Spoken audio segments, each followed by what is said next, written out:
Hello, नमस्कार. श्री स्वामी समर्थ सर्वांना. कसे आहात तुम्ही सर्व? अपेक्षा करते की मस्तच असाल. तर मी प्रिया कुठार व्लॉगमध्ये तुम्हा सर्वांचं मनापासून स्वागत करते. तर मला इथं आंब्याची चटणी करायची होती म्हणून मी थोडंसं तिला 5 ते 10 मिनिट पाण्यामध्ये भिजत ठेवते. तोपर्यंत बाहेर झाडांना पाणी घालायला आले होते. तर पहा ना किती मस्त अशी पीस लिली आली होती. पीस लिलीमध्ये वेगवेगळे कलर असतात बरं का, परंतु माझ्याकडे व्हाईटमधली आहे पीस लिली. तर सध्या समोर बांधकाम चालू आहे माझ्या, म्हणजे मी वरच्या मजल्यावर राहते सेकंड फ्लोअरवर, आणि समोरल्या घरी पण ना सेकंड फ्लोअरच बरोबर बांधकाम चालू असल्यानं ना तिथला इतका धुराळा येत आहे ना माझ्या झाडांवरती. तर म्हटलं फक्त पाणीच टाकत होते, स्प्रे वगैरे मी काही नाही केलं, कारण स्प्रे केलं तरी पण 2 दिवसांनी किंवा दुसऱ्या दिवशी लगेच असं त्याच्यावर धुराळा बसलेला दिसतच आहे. तरी पण पुसून वगैरे ते घेतेच, रबर प्लांट वगैरे तर पुसूनच घ्यावं लागतं.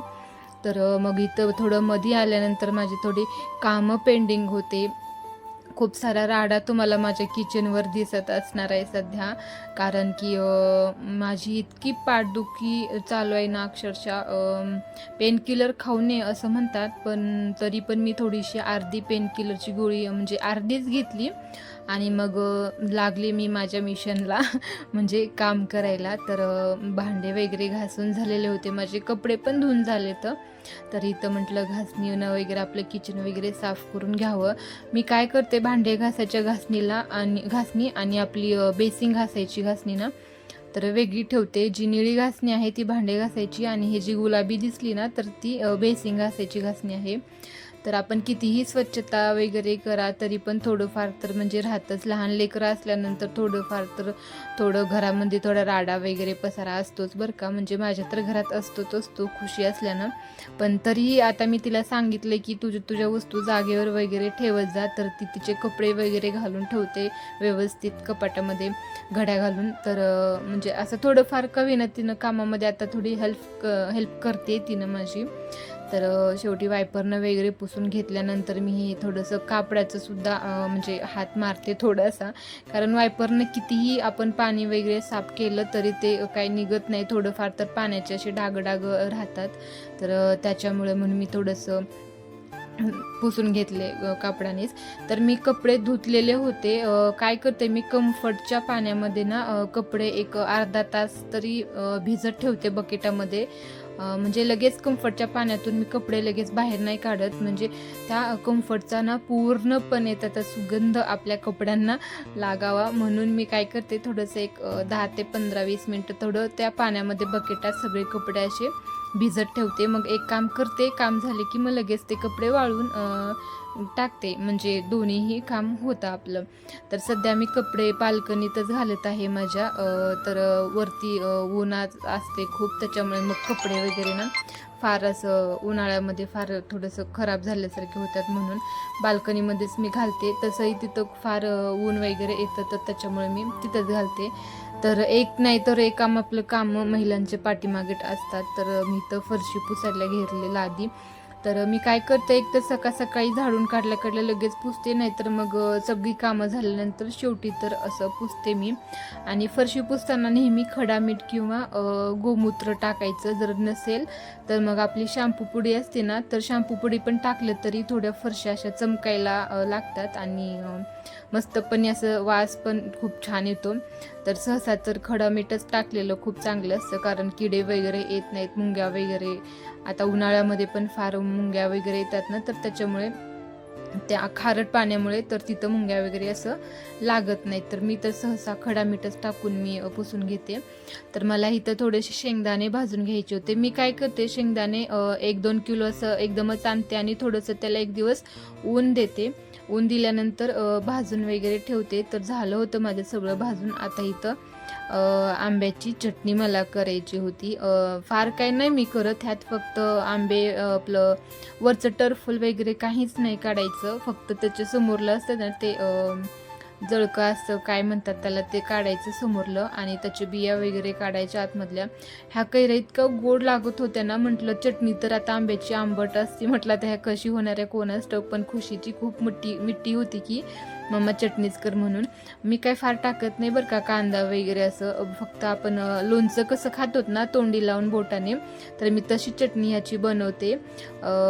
थोड्याशा बारीक वगैरे अशा फोडी करून घ्यायचं, मिक्सरमध्ये टाकायचं. काही ठिकाणी ना असं कुटून पण करतात बरं का, कांदा वगैरे टाकून, किंवा हे थोडंसं वरचं टर्फल काढायचं आणि आतमधला जो गाभा असतो ना पांढरा गाभा वगैरे काढून मिक्सरमध्ये वाटून मग परत थोडंसं आपल्या खलबत्त्यामध्ये कांदा वगैरे बारीक चिरून तसं पण करतात चटणी. पण मी काही तशी करत नाही, खुशीला नाही आवडत म्हणून. तर मी काय करते, थोडंसं टर्फल न काढताच मिक्सरला टाकते, मीठ टाकते, हळद टाकते आणि थोडंसं लाल तिखट टाकते. बस एवढंच टाकायचं आणि मिक्सरला वाटून घ्यायचं. आणि तेल वगैरे ऑप्शनलला ठेवते मी, कारण तेलकट आंबट खाल्लं ना तर थोडंसं घसा खवखवतो, खोकला वगैरे लागतो. तर मग खुशीला आवडते, तर त्याच्यामुळे मी तेल अवॉइड केलं आंबटमध्ये टाकण्यामध्ये. तुम्हाला टाकायचं असेल ना तर तुम्ही काय करायचं, जिऱ्याची फोडणी पण टाकू शकतात, फार छान लागतं. तर हे पहा, थोडीशी झालेली होती. मी थोडीशीच करते, कारण आता उन्हाळ्यामध्ये कसं जास्ती पण जात नाही जेवण वगैरे, नुसतं पाणीच होतं. तर म्हणून मग मी थोडीशीच केली होती. आणि आता इथं मी मिशन लागलेले आहे शेंगदाण्याचं कूट. तर शेंगदाण्याचं कूट मी काय करत असते, एकदमच सगळे शेंगदाणे भाजून घेते, कारण की कीड लागते. तर त्याच्यामुळं मी 2 किलो एक दिवस उन्हाला ठेवते आणि परत मी तर मिक्सरमध्ये भाजून वगैरे घेऊन सगळं त्याला मिक्सरमध्ये वाटून ठेवते.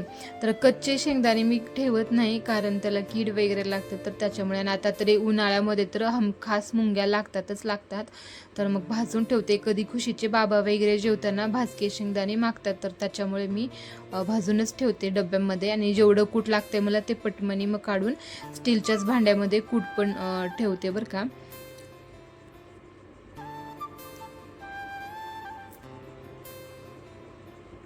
आणि नेहमी काय करायचं, शेंगदाण्याचं कूट करताना ना वरचं टर्फल नाही काढायचं, कारण की भाज्यांना कलर नाही येत. तर म्हणजे वरचं टर्फल वगैरे काढलं तर, म्हणजे भाज्यांना कलर येण्यासाठी तर ना शेंगदाण्याच्या वरचं टर्फलासहितच तुम्ही कूट करून पहा, म्हणजे चवदार पण लागतात भाज्या आणि भाज्यांना थोडासा कलर पण येतो. तर माझं इथं झालेलं होतं सगळं वाटून वगैरे. तर म्हटलं हे सामान वगैरे आपलं मिक्सर वगैरे मी तर वरती नाही ठेवत, वरती थोडंसं किचन वाट्यावरती जागा नाही आहे म्हणून मी खालीच ठेवून देते. तर इथं दुपारून माझं सगळं जेवण वगैरे झालेलं होतं आमचं. तर थोडेसे कपड्यांच्या घड्या वगैरे घालायच्या होत्या, म्हटलं घड्या वगैरे घालून घ्यावं. खुशीला भूक लागलेली होती म्हणून तिला मी जेवायला दिलं होतं. तर तिनं जेवण करत करत माझ्याशी गप्पा मारत होती, शाळेत काय झालं काय नाही, कुठली फ्रेंड आली. खुशीचं कसं आहे ना, तिला एक स्टुडंट दिला आहे सरांनी की तू त्या स्टुडंटला शिकवायचं, जे की हुशार ढ लेकरांना कसं शिकवतात ना, तर तसं तिचं झालं आहे वाटतं. तर मला सांगते की माझी स्टुडंट आज नव्हती आली, माझ्या स्टुडंटला मला आज हे अभ्यास द्यायचं होतं बघ मम्मा, माझ्या स्टुडंटला आज हे शिकवायचं होतं. म्हणजे जसं ट्युशनमध्ये सेम कसं असतं ना, सेम तसं तिचं चालू होतं. खुशी काय लिहिती? काय नाही. काय नाही, सांग ना काय लिहिती? संडे मंडेच्या स्पिनिंग. कशाची? संडे मंडेच्या स्पिनिंग. पाठ झालं मग? बुधवार आहे नाही, सोमवार मंगळवार बुधवार. एक्झाम कधीपासून आहे तुझ्या आता? काय नाही, मी म्हणले ना सरांना एक्झाम कधीपासून आहे, विचार नाही झालीस तू? लक्षात नसतं. बरं ठीक आहे, कर अभ्यास. हे स्पेलिंग काय आहे? कशाची? तर इथं पहा, रात्री मी तिला टेबल सांगितला होता पाठ करायला, 6चा टेबल मी तिला दिला होता, पण तिनं काय पाठ केली, पण म्हणून दाखव म्हटलं तर तिचं पहा असं चालू होतं, झोपून मस्तपैकी मॅडमचं 6चा टेबल असं सांगत होती मला. तर आता हा हे दुसरा म्हणजे शनिवारचा दिवस आहे हा आजचा. आज मला भेंडीची भाजी करायची होती. भेंडीची भाजी करताना मी काय करते, आदल्या दिवशीच भेंडी धुवून ठेवते. कारण ज्या दिवशी भेंडी करताल ना त्याच्या अगोदर भेंडी केला तर थोडंसं मग ते चिकट होतं. त्यातल्या त्यात असं चिरून घेतलं तर मग हमखास चिकट होतं. म्हणून आदल्या दिवशीच भेंडी धुवून ठेवायची आणि दुसऱ्या दिवशी मग चिरून वगैरे करायची. तर हे मी कांदा वगैरे नाही टाकते मी भेंडीला, मिठाचीच भेंडी करते फक्त मसाला वगैरे टाकून. जिरे मोहरी टाकायचं, थोडंसं लसूण टाकायचं आणि हे कढीपत्त्याचं चुरा आहे बरं का, मिक्सरमध्ये मी वाटून काढले होते. म्हणजे की मी अगोदर व्हिडिओमध्ये मी टाकलेली आहे ते कसं टाकले ते. म्हणजे लहान लेकरांच्या पण पोटामध्ये तो कढीपत्ता गेलेला चांगला असतो केसांसाठी वगैरे, म्हणून मी त्याला वाळवून काय करते मिक्सरमध्ये वाटून ठेवते. तर इथं थोडीशी हळद, धनेपूड पण मी घरीच बनवते बरं का. आणि थोडीशी मीठ टाकले आणि थोडंसं परतून घ्यायचं. मग लाल तिखट वगैरे ऑप्शनला ठेवायचं, कारण खुशी असल्यामुळं मी लाल तिखट थोडंसं करत नाही, भाज्या सपकच करते. तर आपण कसं चपातीसोबत सुद्धा खाऊ शकतो किंवा असं तोंडी लावत सुद्धा आपण ही भेंडी खाऊ शकतो. तर थोडंसं आता परतून वगैरे झाल्यानंतर काय करायचं, थोडंसं म्हणजे मीठ वगैरे टाकलेलं असतो आपण, फक्त त्याला थोडंसं वाफवून घ्यायचं. तर त्याला वाफवण्यासाठी काय करायचं, थोडंसं ह्याच्यावरती एक झाकण झाकायचं आणि बारीक गॅसवरती ते ठेवून द्यायचं, ते वाफवून येतं. मग कूट पण तुम्ही टाकू शकता किंवा न टाकू शकता, मी थोडंसं शेवटी टाकतेच.